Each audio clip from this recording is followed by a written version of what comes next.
दोस्तों, आपने PMEGP loan योजना के बारे में तो बहुत सुना होगा और अप्लाई करने के बहुत सारे तरीके भी आपने ऑनलाइन देखे होंगे।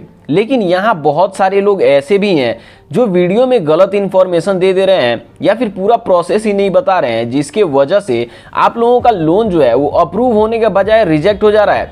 और ये तो आपको पता ही होगा कि आपको इस योजना के तहत, या यूं कहूँ कि इस पोर्टल के जरिए आपको मैक्सिमम 50 लाख रुपए तक का लोन मिल सकता है। लेकिन क्या फायदा सरकार की इतनी अच्छी स्कीम होने का कि आप लोग इसमें अप्लाई ही नहीं कर सकते। इस योजना के तहत आपको अच्छा खासा लोन अमाउंट तो मिलेगा ही, साथ में आपको 25 से 35% का सब्सिडी भी दिया जाएगा। अब आप लोग ये सोच रहे होंगे कि आप लोगों को इसमें अप्लाई कैसे करना है। तो आप लोगों को अप्लाई करने के लिए चिंता करने की जरूरत नहीं है, क्योंकि हम आपको पीएमईजीपी में अप्लाई करने का लेटेस्ट तरीका बताएंगे और साथ में अलग से कुछ टिप्स भी बताएंगे, जिसकी मदद से आप लोगों का आवेदन जो है वो 100% अप्रूव होगा। मेरी कुछ पहले की वीडियो देखने के बाद कई लोगों ने कमेंट किया है कि उन्हें लोन मिल चुका है। तो अगर आप लोग भी लोन लेना चाहते हो तो इस वीडियो को पूरा जरूर देखिएगा। और अगर आप अपनी एलिजिबिलिटी चेक करना चाहते हो तो इस पर मैंने एक पूरा डिटेल में वीडियो बनाया हुआ है, जिसका लिंक मैं इस वीडियो के डिस्क्रिप्शन में दे दूंगा। मैंने उस वीडियो में बताया था कि कैसे आप लोग अपनी एलिजिबिलिटी चेक करते हुए डायरेक्ट पीएमईजीपी के पोर्टल पर लॉगिन हो सकते हो। और अगर आप लोग अपनी एलिजिबिलिटी चेक नहीं करना चाहते हो तो आप लोग डायरेक्ट ये भी कर सकते हो।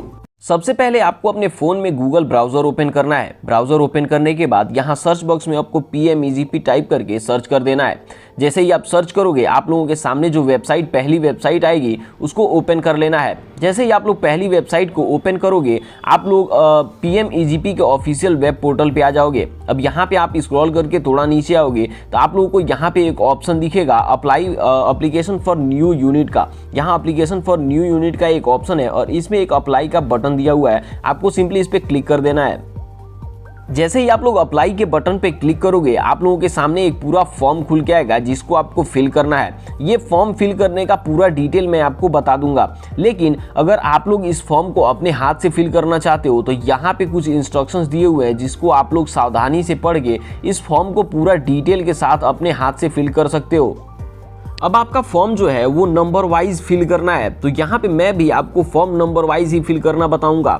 जैसे कि पहले नंबर पे है कि आपको यहाँ पे अपना आधार कार्ड का नंबर फिल करना है और पहले में ही दिया हुआ है कि आपको इनरोलमेंट आईडी फिल करना है। तो अब कई लोग क्या बता रहे हैं कि आपको दोनों फिल करना है, लेकिन अगर आप यहाँ पे ध्यान से पढ़ोगे तो यहाँ पे दिया हुआ है कि अगर आपने आधार के लिए अप्लाई कर दिया है लेकिन आपका आधार कार्ड जो है वो रिसीव नहीं हुआ है, तब आपको यहाँ पे अपना इनरोलमेंट आईडी फिल करना है।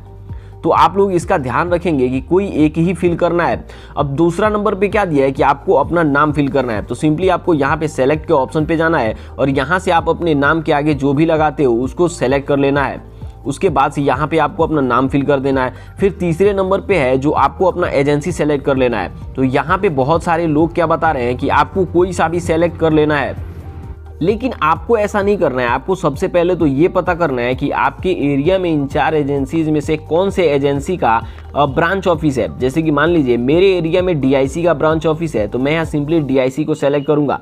लेकिन आपको पहले पता करना है कि आपके एरिया में कौन सा ब्रांच ऑफिस है, उसके बाद से उसको सेलेक्ट कर लेना है। सेलेक्ट करने के बाद यहाँ पे आपको अपना स्टेट और डिस्ट्रिक्ट सेलेक्ट कर लेना है। जैसे ही आप लोग डिस्ट्रिक्ट और स्टेट जो है वो सेलेक्ट कर लोगे, आपके एरिया में जहाँ कहीं भी इसका ब्रांच ऑफिस होगा उसका पूरा एड्रेस निकल के आपके सामने आ जाएगा। यहाँ पे आप लोग देख सकते हो मेरे एरिया में जहाँ ब्रांच ऑफिस है उसका पूरा एड्रेस मेरे सामने आ गया है। अब यहाँ पे आपको एक ऑप्शन दिख रहा होगा, उसको सिंपली सेलेक्ट कर लेना है।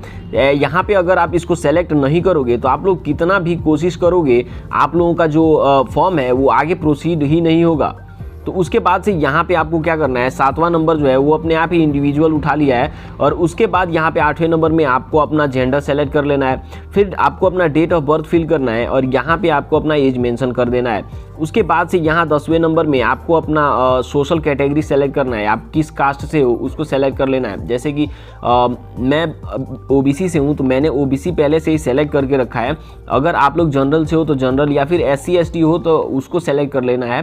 तो यहाँ पे सेलेक्ट करने के बाद यहाँ नीचे आओगे तो यहाँ पे आपसे पूछ रहा है special category if, special category का मतलब यहाँ पे ये है कि अगर आप एक्स सर्विसमैन हो या फिर फिजिकली हैंडीकैप हो तो उसको यहाँ पे सेलेक्ट कर लेना है। तो हमने इसको ऐसे ही छोड़ दिया है। उसके बाद से यहाँ पे आपसे क्वालिफिकेशन पूछ रहा है। 11वें नंबर में आपको अपना क्वालिफिकेशन फिल करना है। तो आपने जहाँ तक पढ़ाई किया है उसको फिल कर देना है। तो मैंने यहाँ ग्रेजुएशन पहले से ही सेलेक्ट करके रखा है। उसके बाद से यहाँ पे आपको कम्युनिकेशन एड्रेस पूछ रहा है। तो यहाँ पे आप लोग जो बिजनेस करते हो उसका एड्रेस यहाँ पे पूरा फिल कर देना है। उसके बाद से एड्रेस फिल करने के बाद यहाँ पे आपका मोबाइल नंबर फिल करना है, फिर ईमेल एड्रेस फिल करना है और फिर पैन नंबर आपको यहाँ पे मेंशन कर देना है।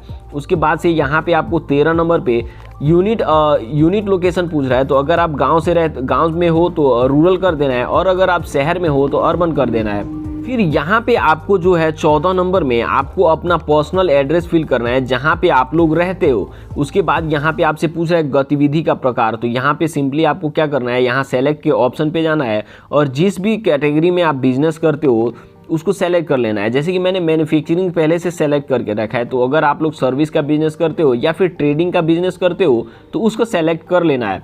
सेलेक्ट करने के बाद यहाँ पे सेलेक्ट इंडस्ट्री एंड एक्टिविटी का ऑप्शन दिख रहा होगा, इस पे जाना है और यहाँ पे आप लोगों का जो भी होगा उसको सेलेक्ट कर लेना है। जिस भी कैटेगरी में आप लोग काम करते हो, जैसे कि अगर मान लीजिए मेरा सीमेंट ब्लॉकिंग का है तो यहाँ पे मैं सीमेंट ब्लॉकिंग सेलेक्ट करूँगा। उसके बाद ओके पे क्लिक कर दूंगा। उसके बाद से यहाँ पे आप लोगों को अपने प्रोडक्ट का है जो डिस्क्रिप्शन यहाँ पे देना होगा, प्रोडक्ट का विवरण देना होगा कि आप लोग इसके साथ साथ अगर कोई और भी यहाँ पे प्रोडक्ट का मैन्युफैक्चरिंग करते हो तो उसको यहाँ पे आपको मेंशन कर देना है। उसके बाद से यहाँ पे 17 और 18 नंबर में क्या पूछ रहा है कि अगर आपने ईडीपी ट्रेनिंग लिया है तो येस कर देना है। सेलेक्ट पे जाके आपको येस कर देना है और अगर आपने ईडीपी ट्रेनिंग नहीं लिया है तो आपको नो कर देना है।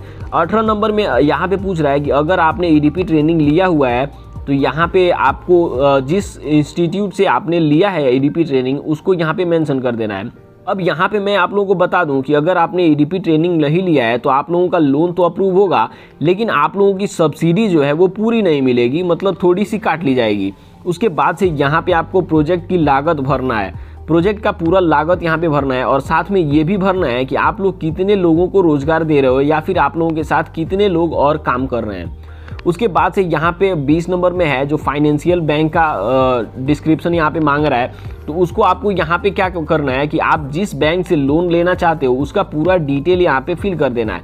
या यूँ कहूँ कि आप जिस बैंक से ज़्यादा फेमिलियर हो, जिस बैंक में आपका अकाउंट है उसको यहाँ पे सेलेक्ट कर लेना है, उसको यहाँ पे पूरा डिटेल यहाँ पे फिल कर देना है। और यहाँ पे अल्टरनेट बैंक अकाउंट दिया हुआ है। तो यहाँ पे अगर आप लोगों का जो इनकेस अगर आपका जो पहला बैंक से आपका लोन अमाउंट जो है वो रिजेक्ट हो जाता है तो यहाँ पे दूसरा बैंक अकाउंट का अगर आपने डिटेल दिया होगा तो लोन प्रोसेस जो है वो यहाँ से शुरू हो जाएगा ताकि आप लोगों का लोन यहाँ से अप्रूव हो जाए। तो आपको इसको भी फिल कर देना है। अब 22 नंबर में यहाँ आपसे पूछ रहा है कि आप CGT MSc का लाभ उठाना चाहते हो या नहीं। तो यहाँ पे सिंपली आपको सेलेक्ट के ऑप्शन पे जाना है और अगर आप उठाना चाहते हो तो येस कर देना है और अगर आप नहीं उठाना चाहते हो तो नो कर देना है। उसके बाद यहाँ 23 नंबर पे आपसे पूछ रहा है कि आपने PMEGP के बारे में कहाँ सुना है। तो यहाँ पे सिंपली आपको अगर कुछ ना समझ में आए तो सोशल मीडिया भी कर दोगे, इसका कोई बहुत ज़्यादा तो रोल नहीं है लेकिन आपको यहाँ पे सेलेक्ट कर लेना है। सारे डाटा को फिल करने के बाद आपको यहाँ पे एक ऑप्शन दिख रहा होगा सेव एप्लीकेंट डाटा का, यहाँ पे आपको सिंपली क्लिक कर देना है। दोस्तों जैसे ही आप लोग अपना सारा डाटा फिल करोगे, सेव एप्लीकेंट डाटा के ऑप्शन पे क्लिक करोगे, आप लोगों के सामने एक पॉपअप मैसेज होगा जिसको आपको सिंपली ओके कर देना है।